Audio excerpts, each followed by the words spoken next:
Hi everyone, it's Elliot here, and it's finally happened. We have the first Star Wars anthology film, Rogue One, A Star Wars Story. And I saw it last night at midnight, and I absolutely loved it.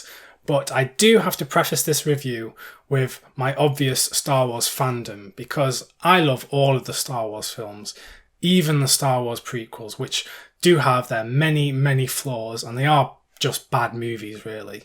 So I was always going to love Rogue One, so I just want to let you know that before I get into the review.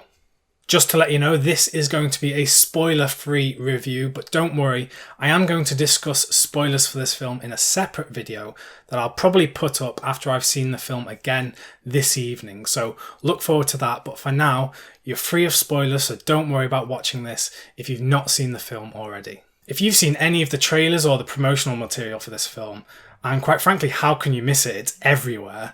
You'll know the film is about a band of rebels that try to steal the Death Star plans, which are the plans that they use in the first film to destroy the Death Star. And that is a spoiler, but if you've not seen the first Star Wars film, why the hell are you even thinking of going to see this one? So with that story, it's sort of a prequel to the first Star Wars film. And the characters in this film are pretty much all new characters. Any of the characters we do know only really make small cameos in the film. So they had a hard task of introducing a band of new characters that we have no investment in yet. And getting us invested into those new characters is kind of a hard sell, but I think they pulled it off, even though there wasn't as much character development in these characters as I would have liked. The main character in the film is Jyn Erso, played by Felicity Jones, and her father was one of the scientists who helped create the Death Star, and she has not seen him since she was a little girl, and she is trying to reconnect with him, and that is how the rebels entice her into helping them with their cause. She bands together with a bunch of rebels led by Cassian Andor, played by Diego Luna, and it's their job together to try to stop this new Imperial superweapon before it's too late. What I love the most about Rogue One is that it feels so Star Wars. It feels like the most Star Wars-y film since the original in 1977. And yes, that means I think it's more Star Wars than the sequels, Empire Strikes Back and Return of the Jedi. And I'm not saying it's better than those films, I'm just saying it captures the spirit of the struggle between the Rebel Alliance and the Imperials more than those films ever did. I think a key factor in achieving that is director Gareth Edwards' love of Star Wars. He clearly knows Star Wars inside out, and you can tell it from the set design and the direction and just the characterization of the planet and the characters themselves. It just feels so Star Wars, and I just love it for that. The backwater planet of Jeddah, where the majority of the beginning of the film is set, feels so reminiscent of locations like Tatooine, with the bustling of aliens and Imperial stormtroopers, and the interiors of all of the Imperial bases in the film feel so reminiscent of the Death Star in the first Star Wars film.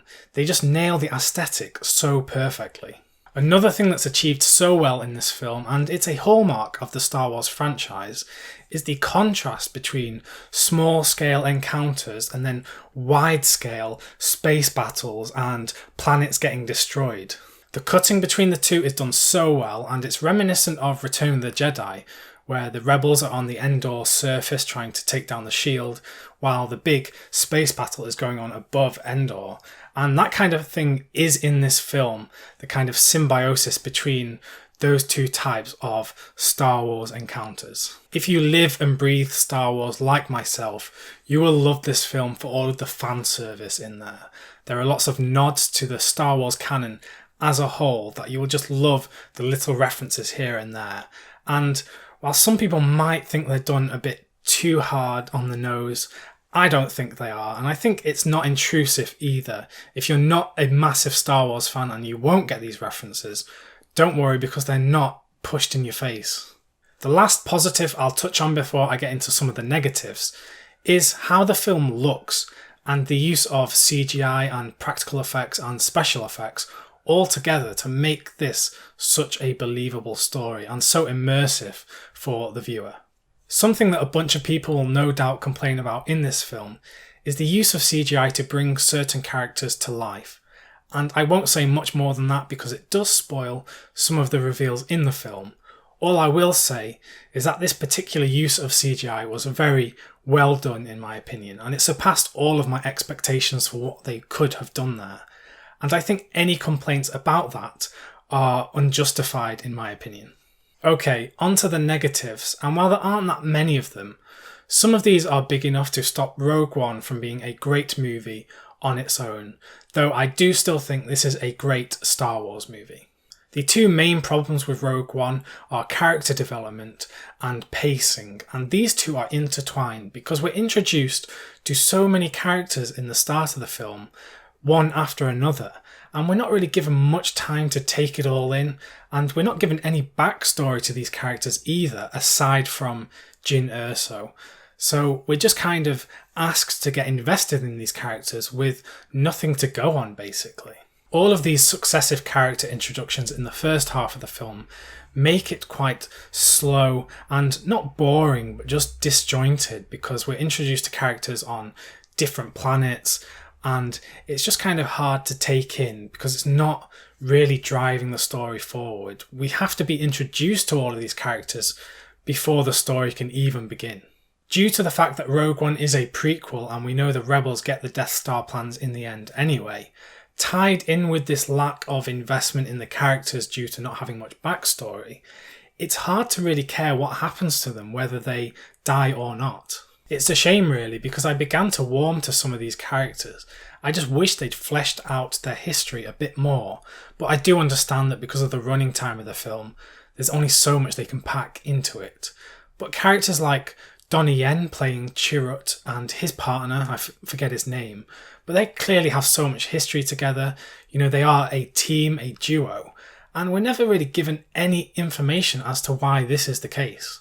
I think that is the main struggle with Rogue One, is that we're introduced to a cast of characters. There's 6 or 7 of them, and we're meant to get invested in all of these in such a short amount of time.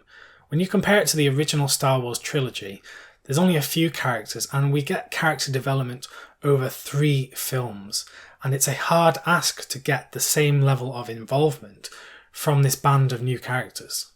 What I hope for the future of these Star Wars anthology films is that they don't focus on an ensemble cast of characters, that they just hone in on 1 or 2 characters, and that's probably what they're doing with the Han Solo film, where it will just be Han Solo, Chewbacca, and Lando Calrissian. In conclusion, Rogue One is a great Star Wars film for Star Wars fans and non-Star Wars fans alike, though it does have its flaws with character development and story pacing. If I'm rating this as a Star Wars fan, it gets 5 stars. No, 10 stars. No, as many stars as I can fit on this screen right now. But if I'm trying to be level-headed and be as objective as I can in assessing its worth as a film of entertainment, I'm probably going to give it 3 stars out of 5. This has been my spoiler-free review for Rogue One, A Star Wars Story, but stay tuned for my spoiler discussion, which will probably go up the day after this is uploaded. So stick around, subscribe, and I'll be back with another video on Star Wars very soon.